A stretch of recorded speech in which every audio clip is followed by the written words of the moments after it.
Welcome back to Southwest Yard and Garden. I'm John White. Today we're going to be talking about how to pick a landscaper. And I wrote down a couple notes here. And first is for you yourself to establish a budget. So talk it over with your spouse. Find out what kind of money you want to spend on a landscape. If you absolutely have no idea, then we need to do a little working maybe with a landscaper to see what a average run-of-the-mill cost is going to be. But do set aside and look at maybe a scheduled, kind of a phased in deal where you can pay for it if it's a large project over several years. And so keep that in mind. You want to think about who's going to do the work. Do you want this to be a turnkey job where it's designed, installed, and maintained all by one company, or do you want to get involved in it and do some of the work yourself? All that needs to be brought out ahead of time. And how do we find help? Of course, the first place probably most people think of is going to the yellow pages. Look under landscapers, look at some of the different companies. You can also get information word of mouth. Maybe somebody at work or a neighbor has had some work done.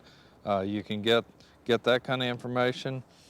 Hey, we also want to know the difference between an architect, a landscape architect, a landscape designer, and a landscape contractor, because those are three different professions. And if you're wanting somebody just to do a design for you so that you can do the work yourself, that's one way you can go.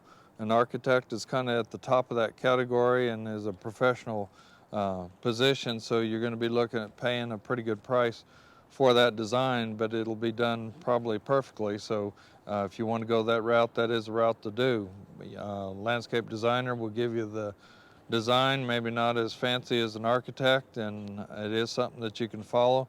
And then the contractor will be the person that will actually put in the plant material or the sprinkler system. So when you're talking to different people, you want to make sure what part they fall in there. You want to develop a set of specs. So if you're going to go talk to a landscaper or a designer, you want to have some specs as far as what you want done in the yard. Give them some ideas what you want, and that way you can start to compare prices when they start coming in. I would recommend contacting maybe a minimum of 3 companies to more or less bid on your work or give you some kind of pricing on it and a design. And remember that you're probably going to have to pay for the design. So if it's a fairly large project, you want it done well, then get 3 different people's ideas on the design and go ahead and pay them correctly for the design work, and then you can decide from there. Also, when you're looking at the companies, you want to make sure that they are properly insured, so if they're doing any work on the property, their insurance covers any damage or liabilities that might come from that. Make sure they are currently licensed, either as an irrigator with the state of New Mexico or whatever state you may be in. Make sure they are as a business and check with some of their customer references. They should be able to provide you some references, and spend the time to check those out. Also, you can check with Better Business Bureau and maybe the Attorney General's office in your state if you think there's been some complaints or problems arise from that particular company. The design should include all the plant identification, so whatever plants are going to be used in the design, there should be a name beside them telling them what that plant is, both a common name and a scientific name. It might have some kind of material sheet as far as whether they're going to use some kind of rock material or boulders or different kind of materials. That should be in it. If you want an irrigation plan, you want to make sure that that is in the plan and make sure that it has all the pipe sizes and where the pipe runs and everything.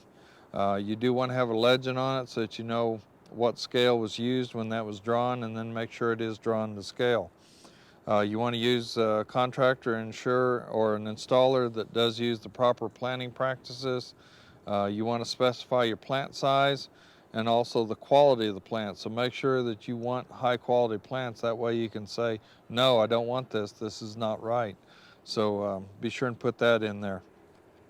If you are having an irrigation system put in, make sure the system, when it's finished, it is running, that they leave you a schedule on how it should be run, and make sure that future expansion is left in there, and then be provided a copy of that irrigation design.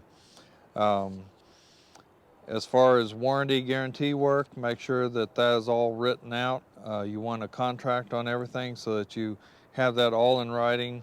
It protects the worker as well as the person paying it. So again, you want to make sure that that is down in writing, and that'll help you to become a better consumer. So hopefully with those tips you can design your own landscape, or if you need hire a landscaper, you can use those tips to pick a good designer.